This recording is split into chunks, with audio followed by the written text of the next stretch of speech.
biggest data leak in human history. Does Xi Jinping have COVID? And if you give the Communist Party a cookie? That and more on this week's China News Headlines.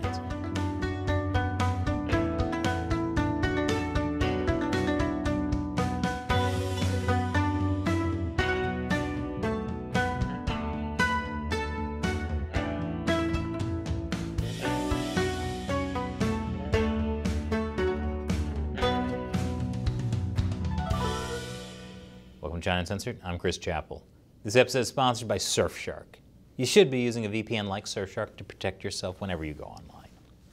It's possibly the biggest data leak in history. Nearly 1 billion people in China have had their personal data stolen. That's 70% of China. And notice I said data leak, not hack. That's because it didn't require hacking. The data was held by the Shanghai police, and you would think that that would mean it was really tough to get to. Nope.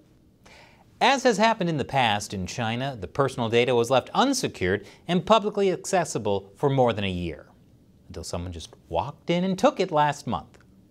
How do you leave something that valuable out in the open completely unguarded? For such an Orwellian surveillance state, you'd think they'd at least use passwords, but they didn't. While the data itself was on a secure server, a dashboard for managing and accessing the data was set up on a public web address and left open without a password. The person who stole the data left a ransom note for the Shanghai police to discover. When they didn't pay the ransom, the person put the data up for sale for 10 bitcoins. That's about $200,000 right now. Bet he wishes he sold it a few months ago. The Shanghai police files had the names, addresses, mobile numbers, national ID numbers, ages and birthplaces, as well as billions of records of phone calls made to police to report on civil disputes and crimes. It's a pretty big range of things. And the fact this was in China, I wouldn't also be surprised they had a list of everyone's greatest fears, weaknesses, and where they're most ticklish. In one case, a Shanghai resident was summoned by police in 2018 for using a VPN to evade China's firewall and access Twitter, allegedly retweeting reactionary remarks involving the Communist Party, politics, and leaders. In another record, a mother called the police in 2010 accusing her father-in-law of raping her 3-year-old daughter. So there's definitely blackmail potential with all this data. The data has been verified by several news organizations, so yes, really, someone just went into the Shanghai police database and stole the data on 1 billion people, and is now selling it for about $200,000. Wait. That means each individual's personal data was only worth 1/50th of a penny. Ooh, that hurts. Because every time someone calls you worthless, that was mathematically accurate. The data was held on an Alibaba server, Jack Ma's company, which is bad news for Ma since he's already disappeared once for criticizing the Chinese Communist Party. But the fault lies clearly with the Shanghai police for not even having a password. I mean, come on, even people who use the word password as their password have better defense than the Shanghai police. 2 Western cybersecurity experts who spoke to CNN were both aware of the existence of the database before it was thrust into the public spotlight last week, suggesting it could be easily discovered by people who knew where to look. And yet, only one hacker was entrepreneurial enough to try and make some money off of it. This kind of thing has happened before. In 2019, a Dutch cybersecurity researcher found the data of 2.5 million Uyghurs in a completely unprotected database, which exposed just how much surveillance the Chinese Communist Party does on the Uyghurs, and how stupid Chinese authorities are. Then again, I guess I'm glad they have such bad data security. And coming up after the break, Xi Jinping's trip to Hong Kong. Welcome back. Did you know we have merch? Check out ChinaUncensored.tv/merch and get yourself our exclusive Not Made in China t-shirts. Last week, Chinese leader Xi Jinping traveled to Hong Kong for the July 1st celebration of Hong Kong's handover to China. It was his first trip out of mainland China in 893 days. Actually, he technically traveled to Hong Kong twice, because he went back to mainland China overnight before going back to Hong Kong the next day, which means he's either paranoid about getting assassinated or he's really, really into social distancing. He definitely wouldn't want to get COVID.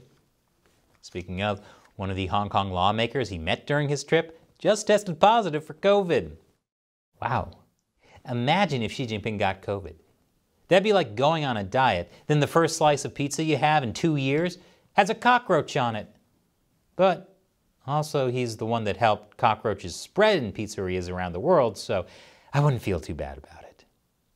Anyway, in his big speech in Hong Kong, Xi called for patriots to bring order. Obviously not these patriots. They're in prison now.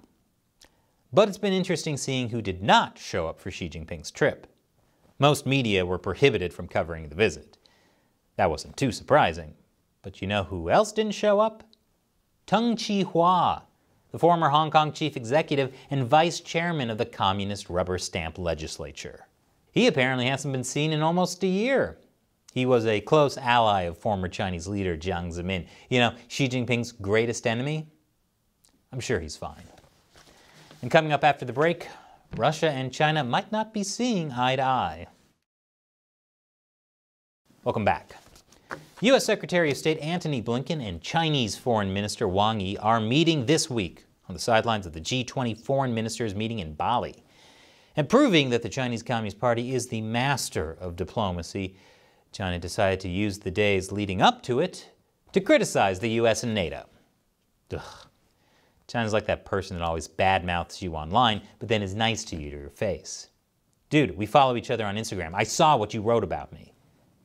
Foreign Ministry spokesman Zhao Lijian said, the so-called rules-based international order is actually a family rule made by a handful of countries to serve the U.S. self-interest. So I guess Biden's whole plan to get the Chinese Communist Party to follow the rules-based international order isn't going to work. Who would have guessed? Me, I guessed.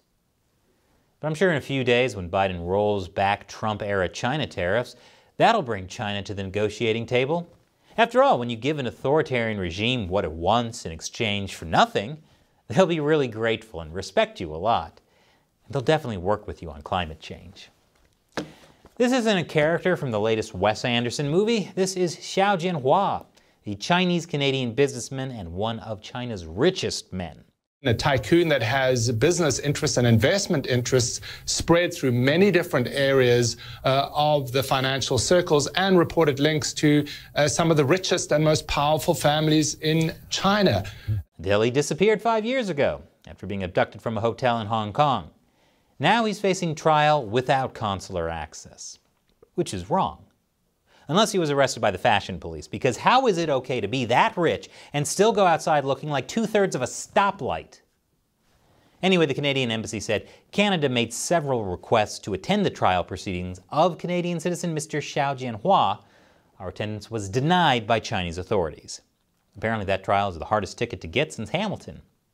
We did a whole episode about Xiao Jianhua back in 2017 when he disappeared. You see, he had his own entourage of female bodyguards. Those female bodyguards would even wipe the sweat from his brow. So what is Xiao being charged with, besides looking like a homeless millennial Winnie the Pooh? You know that couldn't make Xi Jinping happy. Actually, the real reason he's in trouble is because Xiao Jianhua is the most important money launderer of the Jiang Zemin faction. Remember, Xi Jinping's greatest enemy?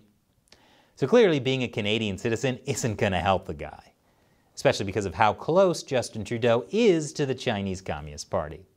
If you want to know more about that, check out our recent China Unscripted podcast about how Canadian liberals, including Trudeau, are benefiting from Chinese money.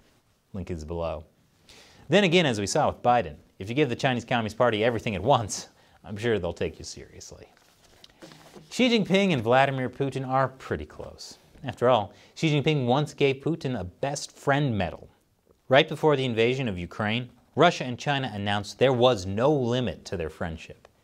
Isn't that adorable how they're BFFs? I bet they have sleepovers where they drink cream sodas, read Tiger Beat, and gossip about boys. But there might be more going on behind the scenes. A second, yes, second Russian scientist has been charged with treason for leaking state secrets to China. Hopefully those secrets weren't also just left out in the open. But secrets between friends, not a good idea. Haven't those two ever read The Babysitter's Club? Speaking of The Babysitter's Club, according to China researcher Ethan Gutman, evidence points to China ramping up forced organ harvesting from ethnic Uyghurs. What? You never read that one in the Babysitter's Club series? Forced organ harvesting is where Chinese authorities are literally killing people for their organs.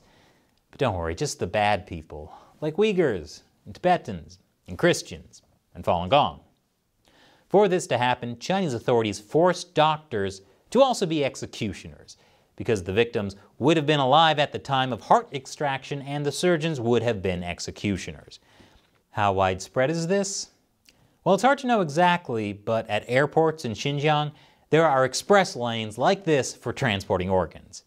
According to Ethan Gutman, 25,000 to 50,000 Uyghurs are being killed for their organs every year.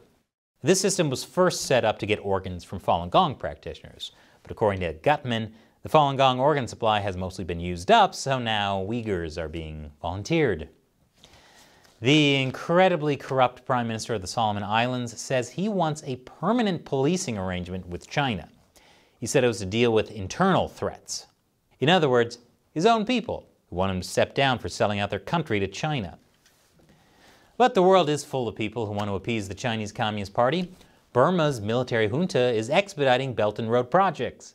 After all, those projects worked out so well for Sri Lanka.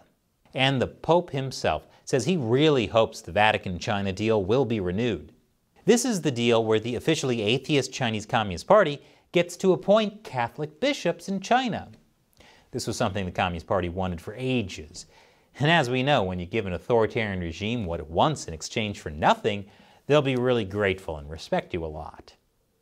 When asked for comment about the deal, 90-year-old Hong Kong Cardinal Joseph Zen said nothing because he was arrested under the national security law. This is from the Pope, who once said, "It is the communists who think like Christians." But you know what else the Chinese regime wants? The moon. According to NASA, China's military space program wants to control the moon. Keep in mind, China's space program is run by the Chinese Communist Party's military.